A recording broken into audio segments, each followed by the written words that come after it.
Matapos ang lingguhang pagtapyas sa presyo ng produktong petrolyo, posibleng mahigit piso naman daw ngayon ang itataas sa presyo ng langis. May report si Julius Segovia. Julius.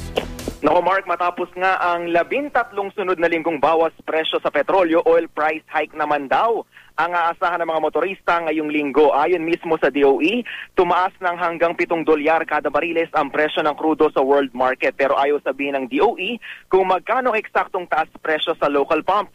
Dahil deregulated daw ang oil industry, mga kumpanya ng langis daw ang dapat na mag-anunsyo nito. Gayunman ayon sa DOE, posibleng higit sa piso ang OPH ngayong linggo. Tumaas daw ang world crude prices dahil muling sumiklab ang tensyon sa Iran matapos itong magpaputok ng missile nitong nakaraang linggo. May ongoing strike din daw sa Norway. Ang Amerika naman, unti-unti na raw nakakabawi ang ekonomiya kung saan napuna na ang kakulangan sa job employment. Pero sabi ng DOE, di pa rin naman daw masasabing ito na ang simula ng oil price hikes. Gayunman, may pakiusap sila sa mga motorista na ugaliing magtipid sa pagkonsumo ng petrolyo. Yan muna ang latest. Balik sa iyo, Mark. Maraming salamat sa iyo, Julius Segovia.